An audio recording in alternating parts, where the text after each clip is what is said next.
Muy buenas tardes a todas y todos quienes nos acompañan el día de hoy en el auditorio del Museo de Historia Mexicana, en esta cuarta sesión del ciclo dedicado a la democracia siglo XX e inicios del siglo XXI. Muy agradecidos por su participación en esta cuarta sesión donde hablaremos de la participación ciudadana, realidad o mito. ¿Los ciudadanos estamos comprometidos con nuestra democracia? Una pregunta general que abrirá debate en unos minutos más. Agradecemos a quienes nos acompañan también a través de la fanpage de Tres Museos. Sus preguntas las pueden escribir en el muro, en el blog de ahí de la fanpage y serán leídas también para nuestros panelistas. A nombre de Tres Museos, Museo de Historia Mexicana, a nombre de la Sociedad Nuevo-Leonesa de Historia, Geografía y Estadística y del Centro de Estudios Políticos e Historia Presente, agradecemos a quienes nos acompañan presencial y a quienes nos acompañan a través de la magia de las redes sociales. Hoy nos acompaña a mi derecha el licenciado León Acosta, autor de un libro denominado Ciudadanos por la Democracia, que se convirtió en todo un movimiento social, que el día de hoy coadyuvan con la institución electoral, con instancias de gobierno en materia de participación ciudadana. Cuidado cuando digo instancias de gobierno porque se puede malinterpretar como función pública. No, es la gobernanza, es los ciudadanos participando en forma colegiada con las instituciones de gobierno. A mi izquierda, desde la academia, el doctor José Luis Cavazos Arazúa, ex coordinador del Colegio de Historia de la Facultad de Filosofía y Letras, académico con posgrado, doctorado en Ciencias Políticas. Así es que tenemos la visión de la práctica, la visión de la academia, dos excelentes ponentes participantes en este debate. Como ya lo conocemos, la dinámica son hasta 10 minutos cada uno de ellos y al término de esos 10 minutos inician las preguntas del público asistente. Yo los invito a que reflexionemos lo que van ellos aportando y saquemos nuestras preguntas. Enriquezcamos el debate porque el verdadero debate se da entre ellos con el público asistente. Dicho lo anterior y sin mayor preámbulo, muchísimas gracias y abrimos el reloj. Empezamos con el licenciado León Acosta por hasta 10 minutos con su participación. Adelante. Muchas gracias, estimado maestro Oscar. Muchas gracias por la invitación, por esta oportunidad de compartir ideas con ustedes, con el público que está en redes sociales, con los liderazgos sociales que puedan ver esta importante reflexión que se va a hacer en este Museo de Historia sobre lo que es la democracia y sobre la participación o la apatía ciudadana. Y yo creo que lo primero que tenemos que hacer, como lo dijo bien el maestro Oscar, viendo desde cierta praxis, la democracia es cuestionarnos, o sea, no dar por hecho cosas que en principio pueden no ser ciertas. Por ejemplo, ¿qué nos dicen de la definición de democracia? Hay una definición muy común. La democracia es el gobierno del pueblo, por el pueblo y para el pueblo. Hay un autor, Juan Jacobo Rousseau, básico, que en 1762 publica el Contrato Social. Lo conceptúan algunos politólogos, unos autores muy relevantes como Norberto Bobbio, dicen que Juan Jacobo Rousseau es el padre de la democracia moderna, porque establece las bases, ¿no?, de lo que fueron los ideales que generaron la Revolución Francesa, etc. Por en su obra, El Contrato Social, Juan Jacobo Rousseau, como padre de la democracia moderna, nos dice: si tomamos la palabra en su rigurosa acepción, demos, kratos, no ha existido ni existirá jamás verdadera democracia. Es contra el orden natural que el mayor número gobierne y el menor sea gobernado. Y termina diciendo: si hubiera un pueblo de dioses, se gobernaría democráticamente. Una forma de gobierno tan perfecta no conviene a los hombres. Y no quiero que se confunda aquí este concepto. Juan Jacobo Rousseau era un demócrata, el padre de la democracia moderna. En lo personal me considero un demócrata. Pero hablar de esto es para disipar ideas erróneas. La democracia no puede ser ese gobierno del pueblo, por el pueblo y para el pueblo. Es imposible tener aquí 4.300.000 gobernadores. No, así no es. 4.300.000 diputados. No, es absurdo. Perdón, es una idea que aunque tenga mucha tradición, no es cierta. Ya en el siglo XX, por la década de los 40, Maurice Duverger, en su obra Los partidos políticos, hace una precisión bien importante. Dice, hay que sustituir esa fórmula del gobierno del pueblo, por el pueblo y para el pueblo, por la siguiente. El gobierno del pueblo por una élite surgida del pueblo. Eso sí puede existir. Y eso es hasta cierto punto el ideal de la democracia representativa, no de la democracia directa. Pero bueno, partiendo de este punto que la democracia directa no existió ni puede existir en todo momento, no se puede, eso es imposible, no hay sociedad que lo pueda aguantar. Lo que sí ha existido es la democracia representativa. Sin embargo, también hay un gran problema con la democracia representativa. Este modelo político, el de democracia representativa, está al menos en una triple crisis. Una crisis, efectivamente, de representatividad democrática, donde las personas comunes no se sienten representadas precisamente por sus representantes ante los órganos legislativos o ejecutivos. Número uno, crisis de representatividad. Número dos, crisis de confiabilidad. Durante todo el tiempo que se estuvieron haciendo las encuestas nacionales sobre cultura política y prácticas ciudadanas, había una característica común a los partidos políticos. En el tema de confianza siempre salían reprobados. Incluso cuando hubo la enorme crisis de inseguridad, en el año 2010-2012, que es cuando salió la última encuesta sobre cultura política y prácticas ciudadanas, los partidos políticos estaban en el último lugar junto con las policías. Y ojo, eran tiempos donde los medios sacaban noticias de que los policías secuestraban y entregaban personas. Bueno, a ese nivel estaban los partidos políticos. Entonces tenemos una crisis de representatividad, tenemos una crisis de confianza y tenemos una crisis de liderazgo político. Si se pregunta quiénes son los líderes políticos, bueno, tal vez ahora sí ya hay ciertos liderazgos visibles. Hace 10 años no se podía discernir dónde estaban los liderazgos políticos. Esa triple crisis ya tiene tiempo, ya tiene al menos décadas. Y esto lleva a un punto en el que considero como demócrata, como un ciudadano común, como activista, considero que el modelo de democracia representativa instaurado en la Constitución, o en el sistema constitucional de nuestro país desde la Constitución de 1824, es un modelo político agotado. El próximo año cumple 200 años.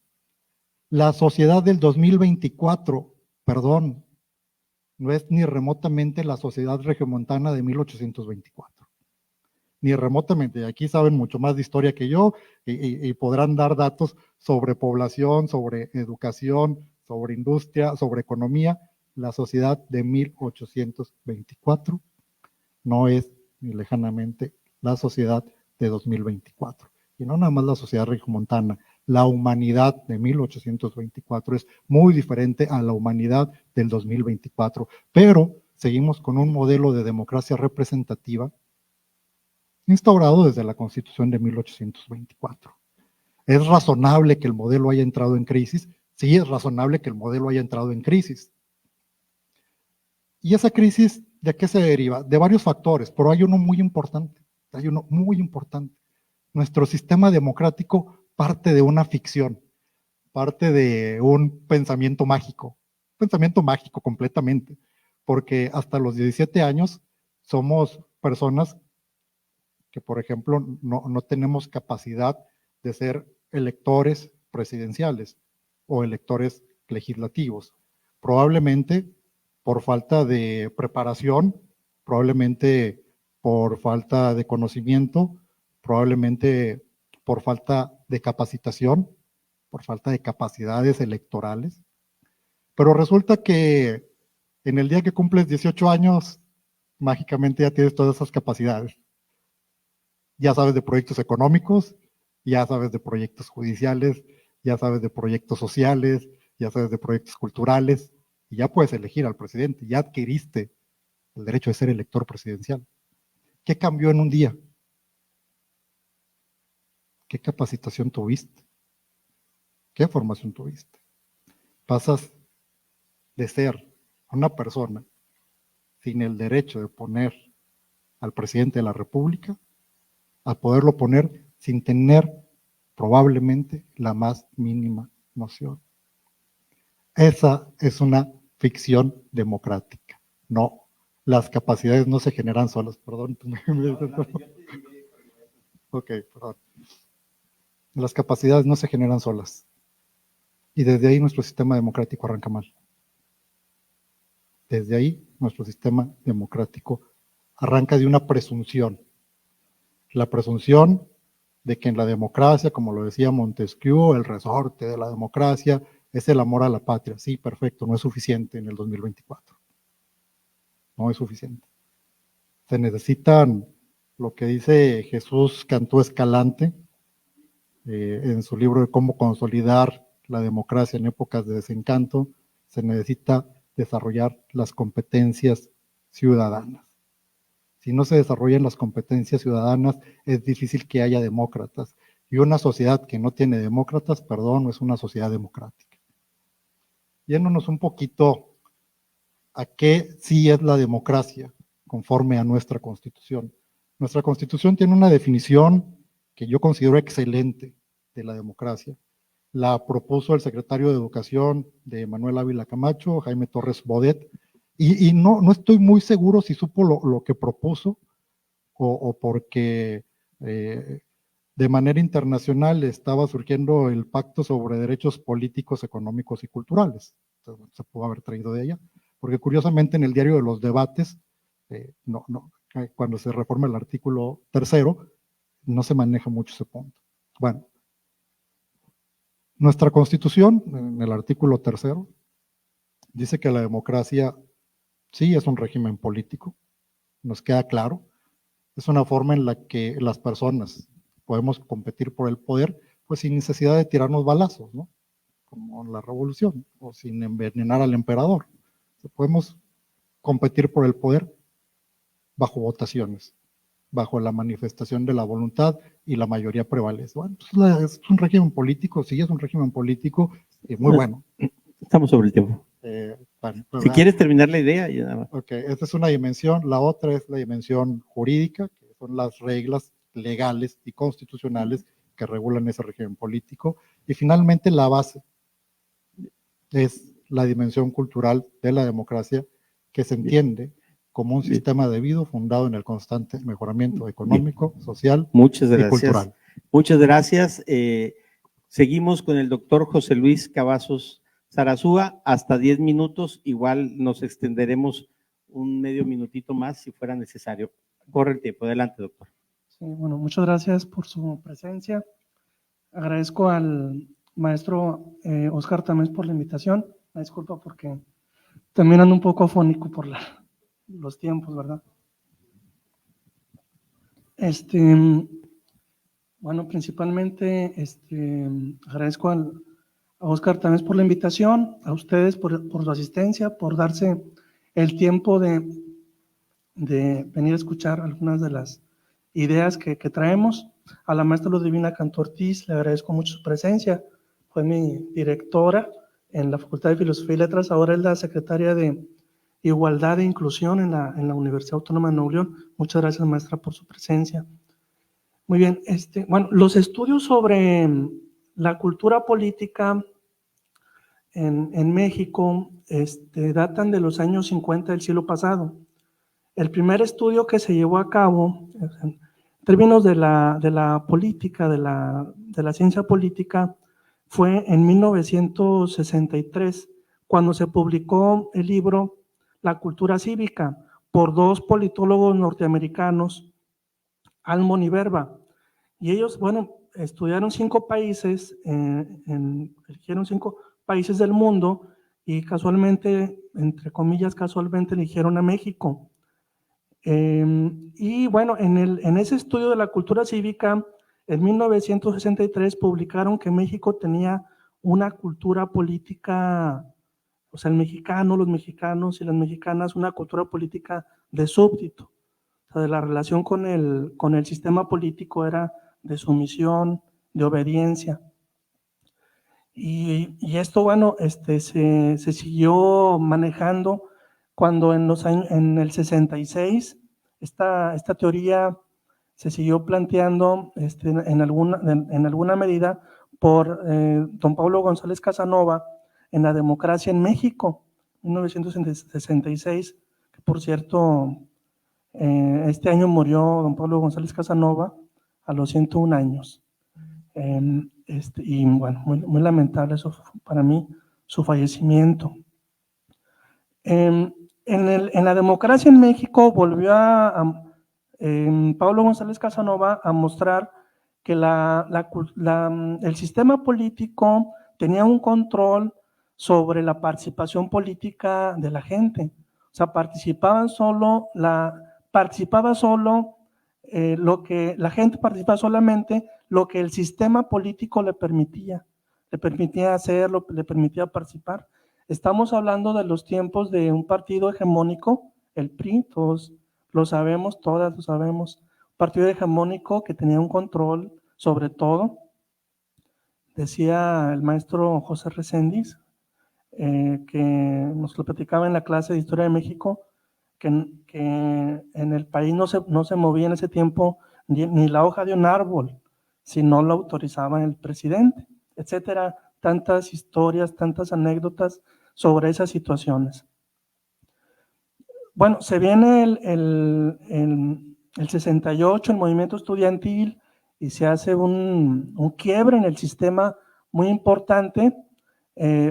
Para mí, ese es el momento en que del partido hegemónico en ascenso, el partido por revolucionario en ascenso, es el momento de quiebre y de declive en términos sociales, en términos de la identificación con el sistema político. Ese fue el momento. Al grado que en el 76 no hubo candidato opositor, las leyes electorales no permitieron que muchos partidos como el comunista se registrara para competir en las elecciones. Hay trabajos que hablan de eso, no les respondían, mandaban las solicitudes y tenían que estar un año antes las solicitudes para que pudieran registrarse los partidos y no les contestaban hasta el último, y pues ya tenía que haber un año antes de respuesta, entonces no podían registrarse. Eso llevó a la ley a la reforma político-electoral del 77 para reavivar la dinámica del sistema de partidos, que sí había partidos, pero eran partidos satélites, algunos eran del mismo del PRI, algunos, otros como el comunista, pues no, pero eran partidos minoritarios, no tenían representatividad, y bueno, el PAN la tenía en cierta medida, pero no como el PRI. Estamos hablando de un momento de un auge muy relevante del PRI. Ya hay muchos estudios sobre este dominio que tenía sobre la política y sobre la participación en México, ese partido político. Se viene, en los años 80, se viene la elección del 88, donde sabemos que la caída del sistema, bueno, la participación del Frente Democrático con Cuauhtémoc Cárdenas, y bueno, esa fue una elección muy peculiar. Ya había una participación más importante por parte del país en los procesos electorales, y bueno, a partir de esa elección, si podemos poner así una distancia, una línea del tiempo o un proceso coyuntural o de larga duración de la elección de 1988 a la del 2018, cuando triunfa Andrés Manuel, esos 30 años son un periodo de muchos cambios en el comportamiento electoral, son muchos cambios en la participación política, debido a que se vivió un momento de formación, de intentos de establecer la democracia, la competencia electoral, y bueno, aparecieron las redes sociales, el internet, las redes sociales que configuraron bastante el escenario de la participación política en el país. Y bueno, tenemos en el 88 el triunfo del PRI, como se dio, gana el PRI, y el PRD en ese momento, en el 89, cuando se funda el PRD, el 5 de mayo, aparece con una identificación partidista del 16%. Pero a través del gobierno de Salinas, como lo vivimos, hubo como un despegue de ese periodo de Salinas, sí aumentó su popularidad, pero sabemos que en el 94, con la crisis económica, cayó la popularidad del partido. El PRD ahí disminuye también, en ese periodo de Salinas, disminuye la identidad partidista a un 8%, en ese periodo de Salinas, y vuelve a repuntar en el PRD en el 97, con la candidatura de Cuauhtémoc Cárdenas a la Ciudad de México. Vuelve el PRD a tener un auge importante, o sea, el partidismo aumenta, y en el caso del PRI sabemos que disminuye. El PAN en ese momento también es tal vez el momento más relevante, bueno, que haya ganado en el 2000 Vicente Fox, desde luego, pero el inicio fue en el 97, cuando el PRI pierde la Cámara de Diputados, la mayoría en la Cámara de Diputados, y entonces hay un auge del PAN. Cuando triunfa Fox, hay un auge también importante, con Calderón igual, pero cuando el periodo de Calderón hay una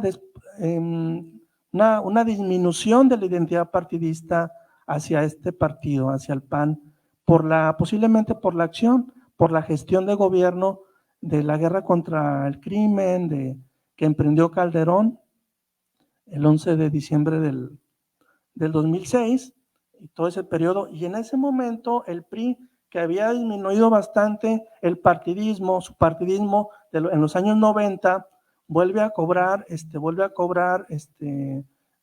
cierta popularidad o simpatizantes, hasta que llegan en el 2012 de nueva cuenta a la presidencia, pero otra vez la gestión de Peña Nieto hizo que cayera la identificación partidista de este partido político. ¿Sí? Terminamos la idea, con gusto. Ok, un minuto. Bien, bueno, estos procesos, así rápidamente que he estado marcando, estamos hablando de los vaivenes de la identificación partidista de la población hacia los partidos, y que han ido en declive. Según autores, Alejandro Moreno Álvarez, autor del Votante Mexicano, la edición electoral y el cambio electoral, algo de lo que se perdió a partir del 88 hasta hoy fue la identidad partidista, y ahora hay una identidad ideológica. Entonces, Bien, cerramos. Gracias. Y ahorita tendremos oportunidad para sí. recomponer ideas. Rápidamente abrimos este debate. Se han tratado con mucha suavidad nuestros dos panelistas. Vamos a ver si en las preguntas se mantienen así. Ustedes hacen el debate. Si alguien ya tuviera una pregunta, y si no, yo rápidamente Recapitulo, ahorita lo haré. Empezamos con la pregunta de la doctora Ludivina Cantú Ortiz. Adelante. Muchas gracias, buenas noches a todas y todos. Pues muchas Sí. felicidades por su exposición, sé que va a continuar, ¿verdad? Seguramente. Yo quiero preguntarle a usted, León, habló de competencias ciudadanas, de que ahora es necesario gestionar esas competencias ciudadanas y partir de ahí para los procesos democráticos en el país. Yo recuerdo que cuando yo era niña, hace 200 años, llevábamos una clase desde la primaria que era educación cívica. Pero luego, bueno, porque las cosas cambian y los modelos educativos también cambian en el país, ya no, hasta donde sé, ya no hay eso. No sé si esto que usted propone, como el desarrollo de competencias ciudadanas, que tiene que ver con una visión, digamos, política y más amplia de participación de la ciudadanía, tuviera que ver con esto, o cómo se conseguirían. ¿Qué tendríamos que hacer para conseguir el desarrollo de esas competencias ciudadanas? Gracias. Gracias. Adelante. Maestra Ludivina, pues muchas gracias por la pregunta. Es un tema muy importante. Yo creo que tendríamos que partir de que estamos en un momento de cambio de modelo político. Estamos en un momento en el que estamos transitando y estamos en esa fase incierta de transición de un modelo estrictamente representativo hacia un modelo participativo. O sea, eso es lo que yo creo que primero tendríamos que tener muy en claro.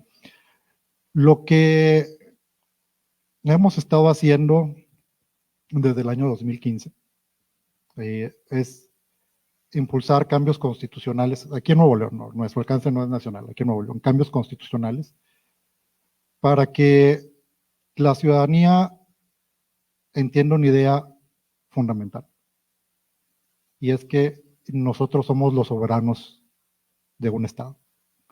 La soberanía en términos del 39 de la Constitución radica esencial y originariamente en la ciudadanía. Y eso es una idea que dista mucho de ser parte de los marcos mentales de nuestra sociedad. Hay muchas personas que todavía piensan que el soberano es el presidente o el gobernador o el alcalde, lo cual es una idea completamente errada. ¿Cómo desarrollar competencias ciudadanas? Pues desde nuestro punto de vista, la mejor forma para generar demócratas es practicando democracia. ¿Y cómo poderla practicar? Las leyes que se consiguieron aquí en el Estado de Nuevo León, la Ley de Participación Ciudadana, establece mecanismos e instrumentos prácticos para que los ciudadanos podamos cambiar no solamente la mentalidad, sino las actividades que tenemos como ciudadanos. ¿Cómo lograr eso? También tengo límite, ¿verdad? Sí. Bueno, ¿cómo logramos eso? Hay instrumentos muy concretos. Un instrumento, además de los instrumentos académicos, que se desarrollan a través de la educación formal. Los instrumentos de participación ciudadana, los más fuertes son los siguientes. Número 1, presupuesto participativo. Número 2, asambleas ciudadanas. Número 3, comités ciudadanos. ¿Qué es el presupuesto participativo? Por ejemplo, en San Pedro, 150 millones de pesos, que le permiten a los ciudadanos salir a su colonia, identificar cuál es su realidad, platicar con sus vecinos cómo mejorar su realidad y disponer de ese dinero para mejorar. Bien. Agregaríamos, al hablar de competencias democráticas, a ver, la función del moderador siempre es aportar cuando sientes que la pregunta puede dejar una pata coja en la mesa. Creo que esas competencias también tienen que ver con formación, y al hablar de formación hablamos de educación formal, no formal, donde desde niños se nos enseñe a trabajar en equipo, a entender que las actividades colegiadas y colectivas son la mejor solución para todo lo que tiene que ver en comunidad. Y por el otro lado, el nivel académico educativo, nos guste o no, ves jóvenes salir de primaria, de secundaria, de preparatoria, de universidad, y caramba, no tenemos formación humanista en nuestra educación actual. Y cuando digo que no la tenemos, estoy generalizando con lo desagradables que son las generalizaciones. Nos hemos vuelto en una educación eficientista, técnica. Si soy ingeniero, me profundizo en el conocimiento de la ingeniería. Si soy abogado, en el conocimiento de las leyes, pero no lo traslado a la aplicación. Sería un complemento a la respuesta que dio el maestro. Si tuvieras algo, José Luis, sobre la respuesta. Si tienes algo que aportar. Y si no, vamos igual preparando la siguiente pregunta.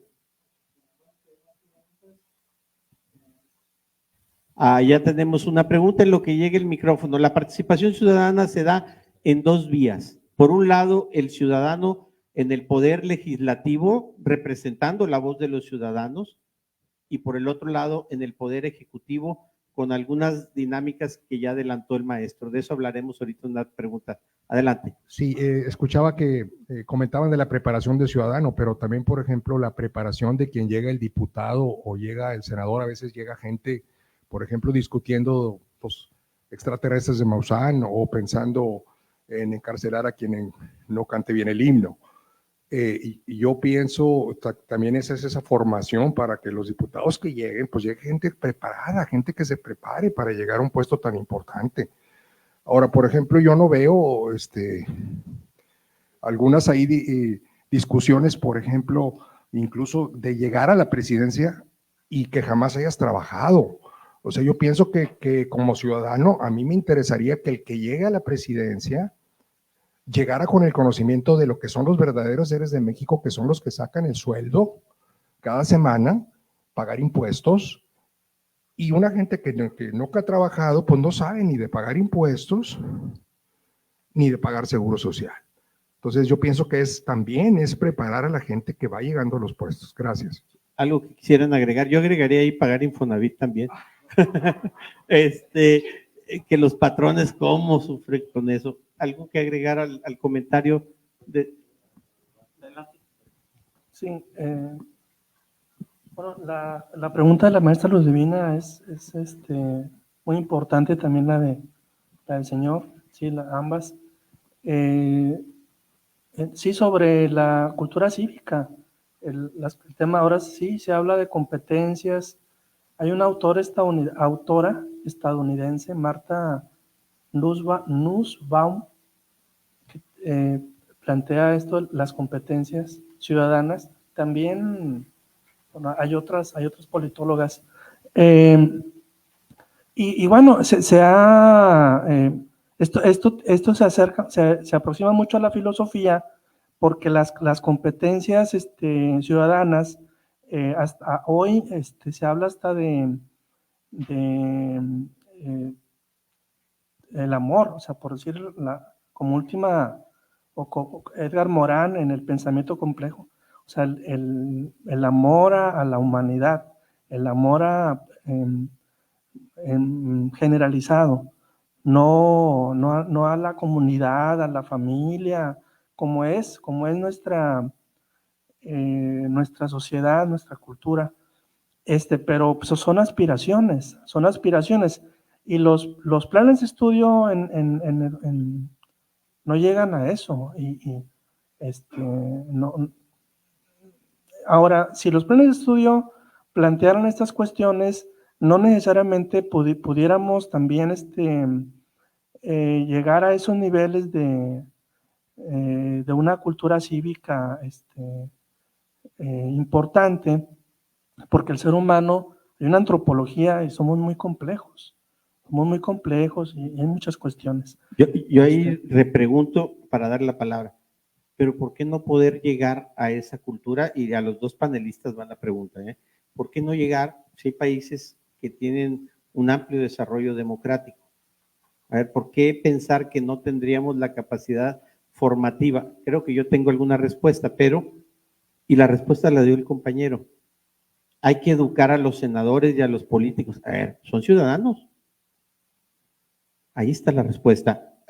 Pero quiero escuchar, si lo permiten, la respuesta de ustedes a este planteamiento. Sí. Yo creo que hay diferentes tipos de competencia en esta dinámica de transición a un modelo participativo. Una serían competencias precisamente como ciudadanos electores, ya sea activa o pasivamente, es decir, para votar y para ser votados. Ahí se tendría que llevar cierto nivel de conocimiento, al menos básico, ¿no? de los principios constitucionales que rigen el Estado mexicano.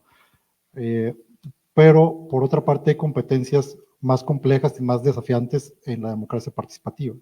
Por ejemplo, cómo desarrollar las competencias de ciudadanos que no tienen ningún ingreso de temas públicos para que puedan crear una asamblea ciudadana, para que puedan crear un comité ciudadano que les permita activar otros instrumentos tan relevantes como puede ser la revocación de mandato, como puede ser plebiscito, referéndum y todos los instrumentos que existen.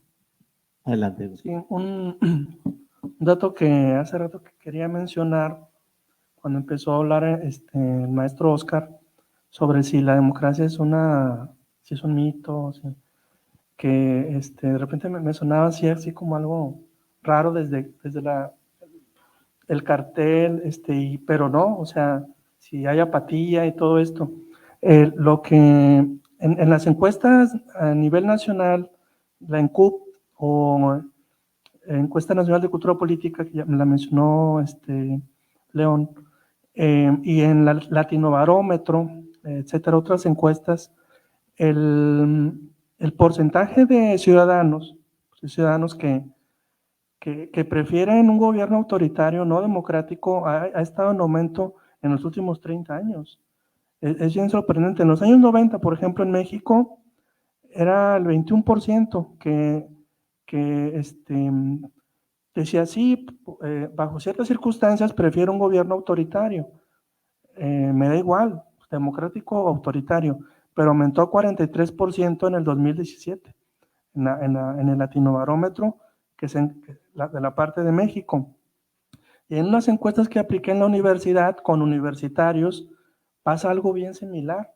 No así al doble, pero yo apliqué una en el 2012, ya se estaba checando los datos de esa pregunta, porque yo tomé esa pregunta del Latinobarómetro para una encuesta que apliqué en 2012 para la tesis y en 2018 también, y pasa de que el 30% al menos de los encuestados en el 2018 fueron 1,702 encuestas las que procesé, y el 30% le prefiere un gobierno autoritario que uno democrático. Entonces, esto es bien complejo, complicado. Gracias. Adelante, disculpa por la interrupción. Bien, yo creo que viendo el aspecto, vamos hablando de la democracia representativa, nos encontramos con un problema no muy sano. Si yo pago mis impuestos, soy una persona que trabaja, en mi voto tiene el mismo peso que el de un asesino o de un narcotraficante. Es decir, las personas positivas se ven mermados en su voto ante gente que no participe igual por el desarrollo del país. Yo trabajo y otros no. Y en un país en el que probablemente un 65% tiene situaciones precarias, poca educación y a lo mejor pocas ganas de trabajar, los intereses que predominan para la supuesta elección lleva a una persona que definitivamente no tiene que ver nada con el que sí trabaja. Ese es un aspecto. El segundo aspecto es que en el desarrollo lo que nos falta es responsabilidad. Los ciudadanos somos irresponsables, voy a incluir ahorita para no quedarme en eso, pero somos irresponsables, votamos por el que nos cae bien. Hemos tenido diputados que han sido actrices, cantantes, bailarines, lo que caiga. ¿Con qué preparación pueden tener ellos para analizar los problemas? Si yo en una empresa contrato a gente capacitada o reviso sus antecedentes para ver si va a cumplir con su función, ¿cómo como ciudadano voto por el que me cae bien? Bien. Bien, ¿qué podemos responder al cuestionamiento? A ambos las dos preguntas del compañero, muy interesantes, dicho sea de paso.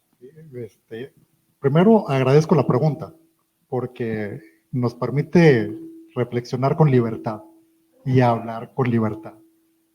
¿Cómo va o por qué se le da exactamente el mismo valor a un voto totalmente desinformado, absolutamente desinformado, al voto pues, más preciso? Porque partimos de esa situación de que a los 18, por el pensamiento mágico, ya tienes la capacidad de ser elector. Para evolucionar, para que nuestro modelo democrático evolucionara, y esto es una idea que no es propuesta, nada más es una idea entre un grupo de académicos, ciudadanos. Creo que el punto de partida sería que cuando se cumple 18 años, el punto de partida sería que las instituciones democráticas lo primero que hicieran sería preguntar, ¿te interesa ser ciudadano o no tienes interés de ser ciudadano? Y si tienes interés, hay que desarrollar competencias. Y si no, no hay problema. Claro que sí, si no, ¿cómo me dejan entrar al antro? Adelante. Adelante, si hay algún comentario. O sea, en la mañana fui a consultar y la doctora era de Cuernavaca y me dijo, ¿cómo está Cuernavaca? Le pregunté, dijo, está de la patada por el gobernador. ¿Qué tienen? Y yo le digo, ¿se refiere al futbolista? Sí, el delegado. Entonces, la formación política pues se ha teorizado, ¿no? Y todo esto. Pero miren, en México pasó algo, pasó algo en México en el siglo XX, al menos, que conozco un poco. Muchos políticos que llegaron al gobierno, López Portillo, pues tenía una trayectoria impresionante en la política y una formación y muchos fueron secretarios de gobernación, muchos de ellos, recordemos ese periodo, luego cuando llegan los tecnócratas y qué decía la gente o qué decíamos, o los doctores y sin embargo hay muchas más variables, hay muchas más cuestiones como cuando Colosio, etcétera, que es lo que ocurrió, todos sabemos que se salen del control. Entonces, muchas veces la formación política y todo es bien relevante, pero no necesariamente no necesariamente siempre los resultados van a ser según la formación del gobernante. Bien, muy bien. Aquí se puso sobre la mesa un tema que en estos procesos se recurre frecuentemente. Fue un éxito de Madero proponer el voto directo, es decir, que todos los ciudadanos contemos por igual. En Estados Unidos no sucede así, es una elección indirecta. Hay ciudadanos que su voto vale menos que el de otros. Y esto me lleva a replantear la pregunta. El modelo mexicano de elección directa está caduco, debiéramos tener una elección indirecta y esto nos lleva a replantear que hay votos de primera y de segunda, porque el no preparado vota igual que yo, pero yo voto igual que el empresario que da miles de empleos. Tendríamos que ponderar el valor del voto, es pregunta a ambos, y ahorita les preguntaría como segunda, vayan preparando la participación ciudadana. Los ciudadanos no estamos preparados para participar, es que son dos. Primera, si gustan contestar, ¿deberíamos tener voto diferenciado por desarrollo económico y social, cultural, o todos por igual? Yo creo que esa idea tiene que llevarse al debate, superando el miedo que existe actualmente a ser restrictivo. En esta sociedad actual hay Se el están miedo. riendo porque aquí es debate, ¿eh? Okay. Hay un miedo de lo público a ser restrictivo. Si me dan un minuto, resumo brevemente lo que acaba de pasar en San Pedro. El presidente municipal propone que los niños voten en presupuesto participativo. Me habla Víctor Martínez, ahorita candidato independiente ahí a la alcaldía, y me dice, oye, León, ¿es legal o es ilegal que los niños puedan ejercer el presupuesto participativo? Estamos hablando de 150 millones de pesos. ¿Cómo viene la propuesta? Pues la propuesta dice que los niños van a votar, pero como no tienen credencial de elector, entonces no van a votar ellos, van a votar sus papás. Significa que si su papá tiene 4 hijos, tiene 4 votos, o qué está pasando. Pero bueno, sobre todo es ilegal porque la ley habla de que el presupuesto participativo lo eligen los ciudadanos, no los habitantes. Para ser ciudadanos se requiere más de 18 años. Presentamos el amparo, o le ayudo ahí con los conceptos de violación. El amparo se admite, le citan a Víctor, el Norte, para entrevistarlo. Va a la entrevista, me invitan, no pude ir ese día, pero luego me habla Víctor muy contrariado, al día siguiente, que dice, ¿ya viste la portada del Norte o la parte donde salió? Dice, vecino de San Pedro se opone a que los niños participen. Oye, el lugar se opone a la ilegalidad, ¿no? Se opone al despilfarro, no, se opone a que los niños participen y es restrictivo. Hay que quitar ese miedo a aparentarse restrictivo. Gracias. ¿Algún aporte? Yo creo que como están ahora los procesos electorales, están bien. Lo único que para mí, o sea, el proceso está bien, lo que no está bien es el gasto, es excesivo. En el 2012 fue de 18,000 millones de pesos, imaginemos, en el 2018 de 24,000 millones de pesos. En esto de la revocación del mandato fueron otros 20 y tantos mil millones de pesos, o sea, con todo ese dinero tanto que se podría hacer y se gasta y es por la desconfianza que dice José Antonio Aguilar Rivera, politólogo del CIDE, que es por la desconfianza. La desconfianza que nosotros tenemos sobre nosotros mismos. Entonces, se tiene que hacer toda esta complejidad del proceso electoral tan costoso para poder creer en el resultado. Ahora, con respecto a lo que comentaba hace rato, perdón, de lo que vivimos en México, de estos gobiernos con políticos pues sí, de oficio. Y luego llega en el año 2000 un presidente que no es un político así tradicional de oficio como los que hayamos tenido. ¿Y por qué la gente, por qué votó por un personaje como él? Pues hay muchas respuestas, pero nosotros así somos, así hemos estado actuando. Aquí en Nuevo León, o sea, hemos hecho eso. En Nuevo León también, a nivel local, a nivel de gubernaturas,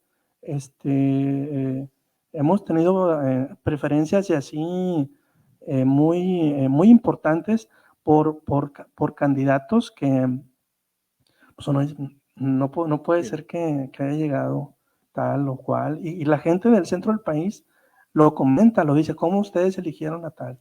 ¿Cómo fue que tienen ustedes un alcalde que no sabe hablar? ¿Cómo es que tantas cosas? Nos dejan saludos Susi Marroquín, trae porra el doctor José Luis Cavazos, Victoria Mayorga, nuestra querida amiga de siempre puntual asistencia, y Rafa Flores pregunta para ambos, ¿qué educación sería la óptima para una persona que represente en el Congreso? Esta es con la finalidad de tomar mejores decisiones para el rumbo del país. ¿Qué educación, qué formación educativa? Y no digo profesional porque a lo mejor no se requiera profesional, pero qué formación, si ustedes fueran a decidir los requisitos para ser candidato a diputado, diputada, ¿qué formación educativa le pondrían? Bueno, yo creo que puede ser cualquier educación. Recordemos al ingeniero Cárdenas, y lo que hizo en la Ciudad de México. No todo bueno, claro, pero como la formación profesional, ¿verdad? Yo creo que hay que saber sobre humanismo y sobre política, sobre administración, Pero independientemente de la formación, decía John Dewey, lo más importante es la buena voluntad. No que si eres obrero o eres como se vinieron en otras décadas movimientos es que los jóvenes o no, que tengas buena voluntad. Puede ser de la edad que sea o de la formación cualquiera, pero la buena voluntad, y esto es es una situación, esto de la buena voluntad. Desde Platón se maneja esta cuestión de... Bien, ¿algo que comentar? Pues sí, ahí a mi estimado Rafa Flores, yo le diría que primero tendríamos que entender en qué estado estamos, un estado constitucional fundado en los principios liberal y democrático. Ahí se funda la constitución del país, liberal y democrático. Entonces, en este sentido, la educación debería tener una tendencia a los principios liberales, tanto en la forma de vida como trasladados a división de poderes y derechos fundamentales ya en el aspecto político y en el aspecto democrático, no solamente como electores activo pasivamente, sino también con los valores que lleva la democracia, los valores del respeto, de igualdad, de respetar la diversidad de pensamientos, de ideas, de decisiones.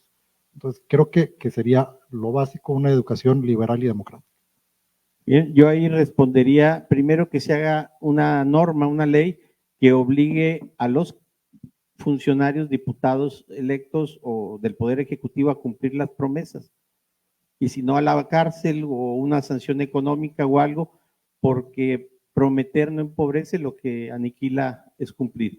Entonces, ese sería el primer punto, que no tiene que ver con la formación educativa, sino obligarlos a cumplir. Y segundo, algo utópico, disociarlos de sus partidos. Es más, yo diría obligarlos a que en su votación argumenten un minuto por qué votan algo, porque en las actuales legislaturas, y digo actuales de las últimas décadas para acá, las últimas, pues qué, 200 décadas más o menos, no muchas, o qué, 20 décadas para hacer 200 años, votan a ciegas. Hemos visto casos que votan sin saber qué ley o reglamento están votando. El licenciado Jorge y luego la señora. Bueno, entonces, no, si trae porra, pues súbete. Adelante, licenciado. Gracias por la oportunidad. Gracias, maestro Oscar Tamés. Muchas gracias a los panelistas. Es un gusto estar aquí con ustedes. Yo creo que tenemos que empezar a dejar de votar por políticos y empezar a votar por servidores públicos. Y eso tiene mucho que ver con una cuestión, tal vez no tanto de un conocimiento técnico o académico, sino de la intención de querer hacer las cosas bien, porque los diputados tienen un ejército de asesores, ¿verdad? Tienen un ejército de asesores. En realidad el diputado no tiene que ser experto a la hora de crear las leyes, pero sí debe de ser la guía de la idea que se tiene que plasmar en el objetivo de esa creación de leyes, ¿no? Entonces, en ese sentido, yo creo que nos ha faltado exigir a las autoridades que ya tenemos, sobre todo en el aspecto de la ley de participación ciudadana, enfocado en que la mayoría de los municipios hoy por hoy, después de más de 6, 7 años que ya tiene la ley desde 2016, no han aplicado el reglamento para poderla ejercer. ¿Qué significa eso? Que nuestros propios funcionarios, bueno, en este caso los políticos que hoy por hoy nos rigen, en la mayoría de los municipios no tienen intención de darle esa oportunidad a la ciudadanía de empezar a entender que su entorno depende de ellos, que tenemos que empezar a participar cada uno dentro de nuestra propia colonia, generando empatía, generando un trabajo en equipo y de esa manera demostrarle a nuestros representantes cuáles son realmente los objetivos que queremos como ciudadanos, ¿no? En ese sentido, ¿qué podríamos hacer para obligar a los municipios que faltan en crear el reglamento que permita la participación ciudadana, que está obligado? Respuestas Gracias. cortas para un último planteamiento por los tiempos. Respuestas cortas. Sí, es un problema muy concreto. Hay leyes y los mismos políticos son los que impiden que se cumplan por no hacer los reglamentos, concretamente en la ley de participación ciudadana.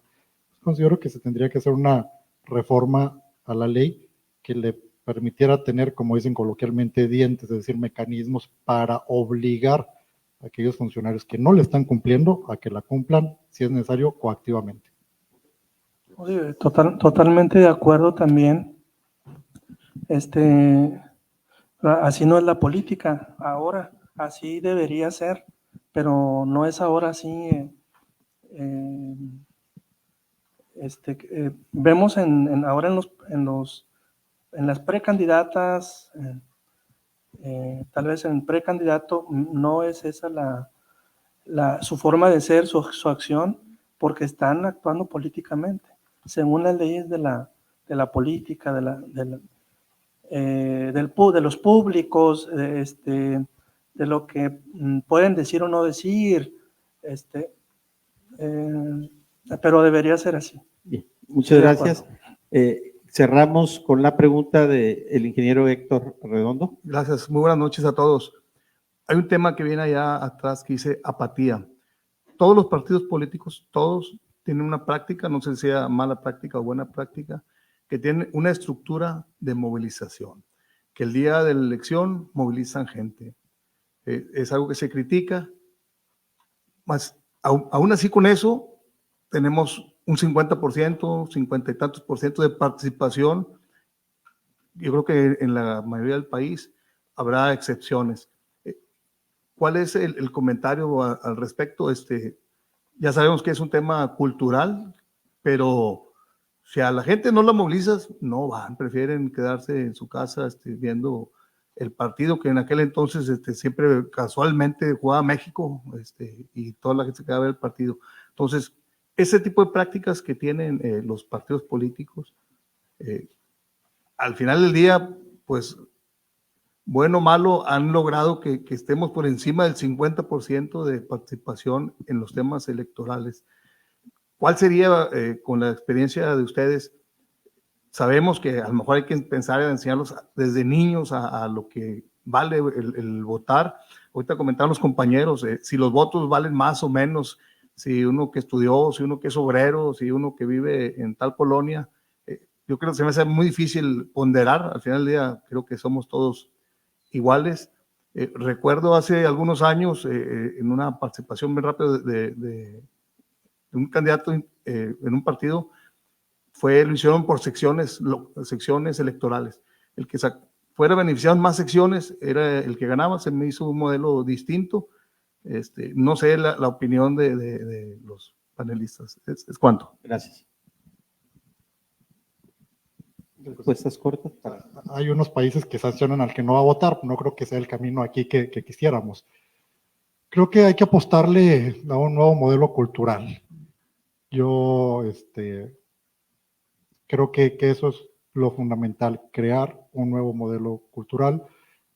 Octavio Paz ya tiene tiempo, ¿no? Pero él decía que la vida social para el mexicano es una posibilidad de chingado ser chingado, cita textual. Bueno, esa forma de pensar es incompatible con la vida democrática, ¿no?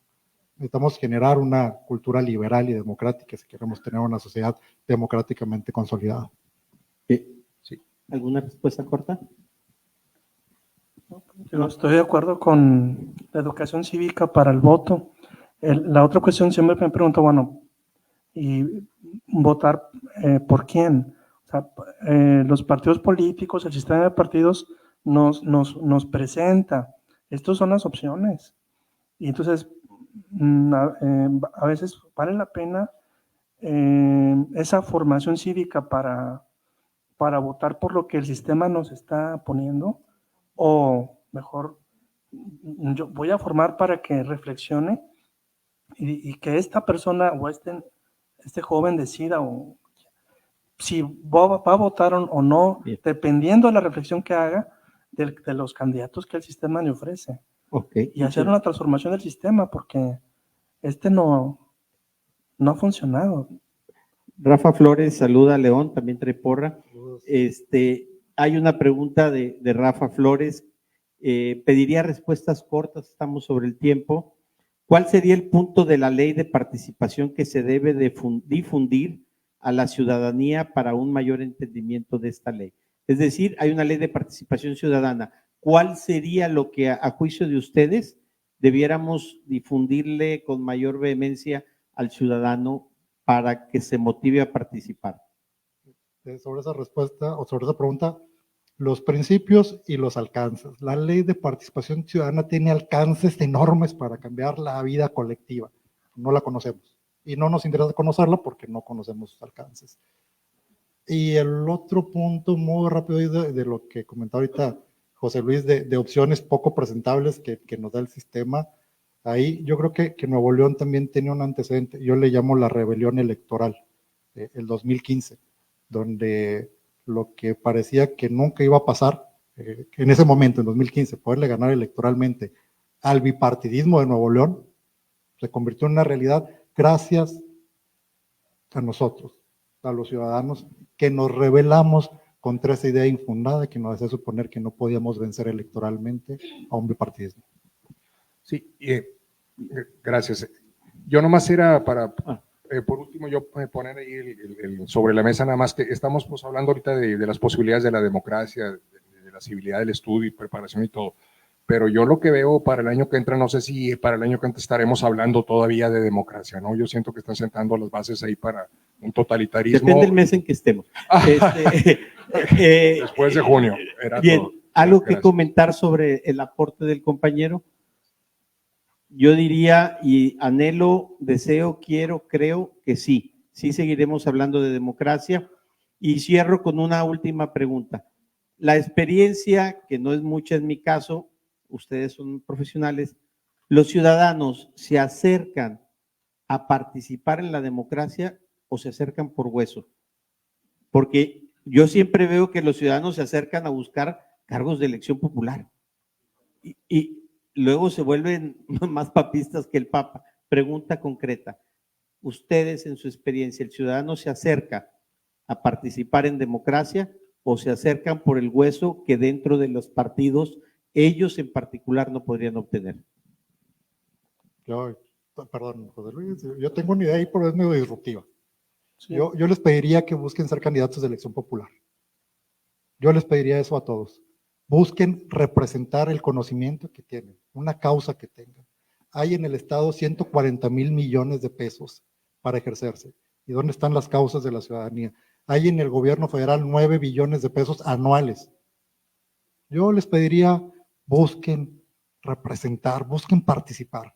Es muy necesario, es lo que yo diría al respecto. Bueno, ese tema también es muy relevante en la cultura política, que es el conocimiento político de la ciudadanía, de la gente, que siempre en casi cualquier parte del mundo es muy bajo. O sea, la gente no vota por las propuestas de los candidatos porque ni siquiera en términos globales conocen las propuestas de los candidatos. Es posible que gane Trump próximas elecciones. ¿Por qué? O sea, por las propuestas. Bueno, ¿qué propuestas son?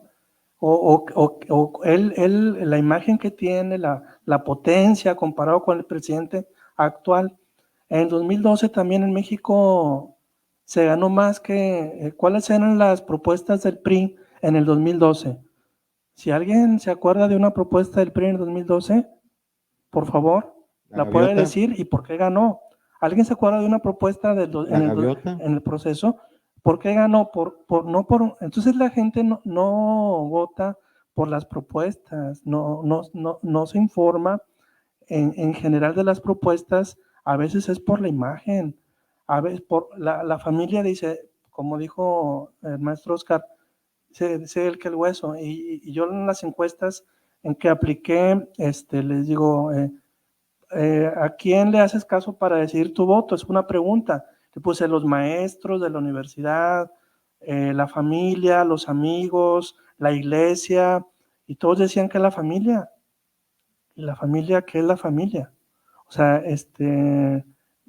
por alguna relación con el partido o algún candidato. O sea, y no solo en la encuesta que yo apliqué, a nivel nacional en la ENCUP, eso es lo que se mostraba. No es el conocimiento. Bien. ¿Quiere decir el compañero algo? No. Adelante.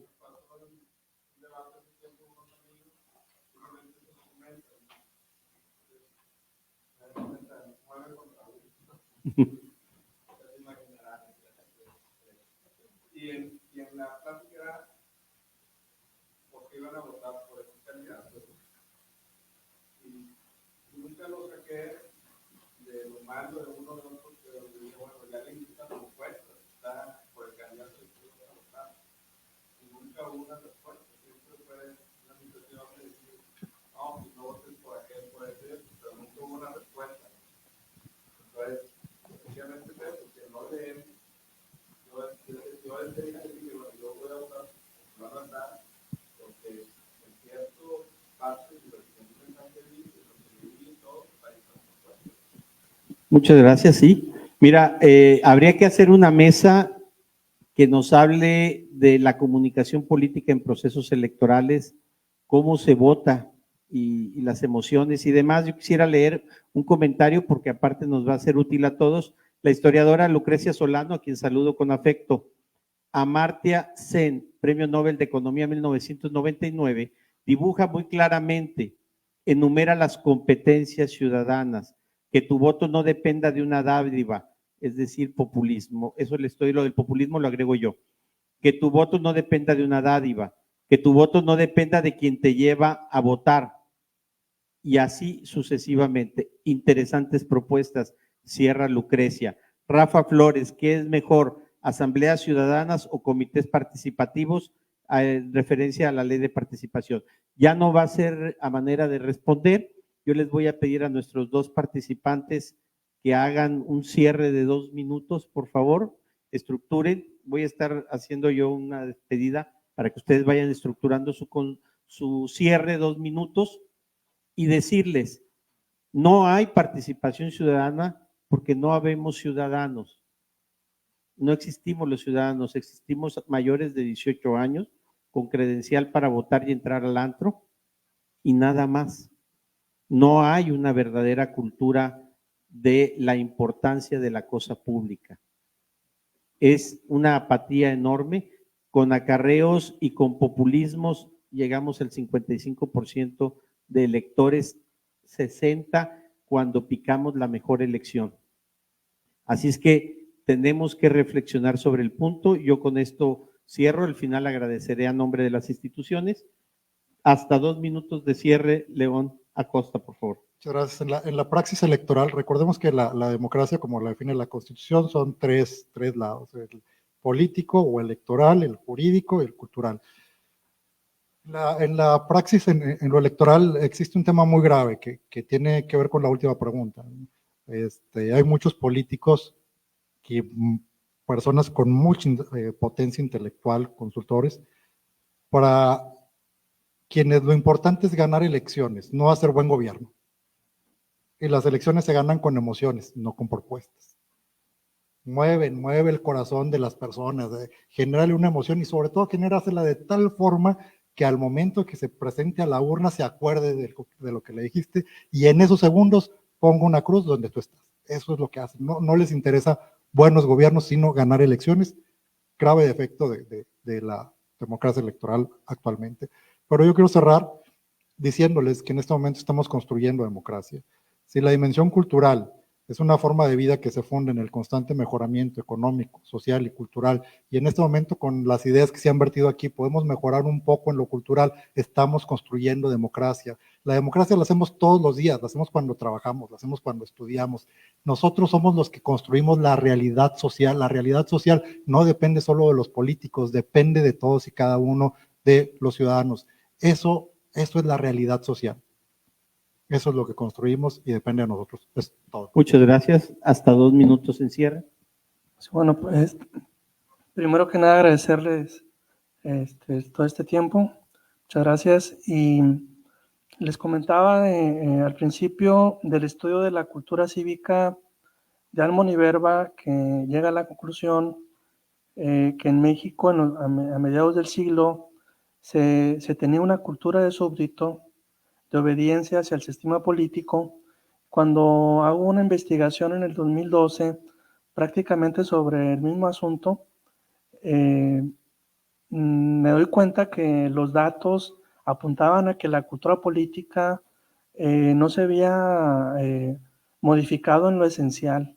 En lo esencial no se había modificado. O sea, la cultura política es una configuración de aspectos como el conocimiento político, la identidad partidista, la socialización política. Como ahorita que les menciono, pues la gente decía eso, votó, me decían, porque su familia les dice, es que es por aquí, o al amigo, sí, también. De hecho, los maestros quedaban en el 5º lugar, los profesores en esas encuestas. Y entonces, no se modificó yo puse por ahí en 50 años, no se modificó la cultura política. Hasta hoy, puedo decir todavía ya 60 años, no se ha modificado en lo esencial la cultura política, solo algunos elementos periféricos. Esto de las redes sociales permiten estar informados de las cuestiones políticas, pero qué tipo de información se transmite, se comunica en las redes sociales, las propuestas, el desglose, la forma en cómo se van a implementar, no, nada de eso, sino que tal candidato está manejando que se peleó con no sé quién o ya hizo alianza con no sé cuál, que esta es su historia o cosas que no necesariamente tienen que ver con una administración pública eficaz, que vaya a tener efectos en la sociedad. Entonces, las cosas no son, en estos términos de autoritarismo, en términos de desinformación, de las cosas importantes sobre el sistema político, no son tan diferentes ahora como hace 50 años. En esos términos no son diferentes. Muchas gracias. Cerramos. Platón le llamaba oclocracia, Giovanni Sartori masacracia. Son términos de deformación de la democracia cuando el pueblo se convierte en masa, y se convierten en masa a través de uno de los grandes virus de la democracia, incubado en la democracia, el populismo. El populismo, y hay mucha teoría al respecto, que trabaja las emociones y una serie de cosas más. Urge mayor participación ciudadana en las elecciones, mayor participación ciudadana en los ejercicios de gobierno, mayor participación de los ciudadanos en la cosa pública. La crítica a que busquen solo cargos de elecciones, que también conozcan el servicio público, porque desde ahí se sirve igual o mejor a los ciudadanos. A nombre de 3 museos, del Museo de Historia, esta casa nuestra, a nombre de 3 museos, de la Sociedad Nuevo Leonesa de Historia, Geografía y Estadística y del Centro de Estudios Políticos e Historia Presente, agradecemos la presencia de todas y todos ustedes, agradecemos a quienes nos acompañaron a través de las redes sociales. Con sus preguntas ustedes hicieron el debate. Para mí muy enriquecedor, porque sí fueron preguntas de riqueza, y de esta manera cerramos la 4ª temporada de La Historia a Debate, la temporada dedicada a la democracia en el siglo XX. 4ª sesión de la temporada de la democracia, y con ella cerramos. El próximo año, Dios mediante, regresaremos con alguna otra propuesta. Seguramente no será de democracia, porque los tiempos electorales van a estar muy apasionados. Yo me quedo nomás con la reflexión: revisemos cuántos nombres se repiten cada 3 años en las boletas electorales. En la izquierda ha habido solo 2 candidatos en las últimas 5 elecciones, 2 veces Cárdenas y 3 veces el actual presidente. Creo que tenemos que reflexionar sobre la participación ciudadana desde los partidos, desde los ciudadanos y desde la sociedad misma. Que tengan muy buena noche. Muchas gracias, y vamos a compartir el brindis. Que los de Facebook sepan que ellos no van a brindar con nosotros, que brinden virtualmente. Un abrazo para todas y todos.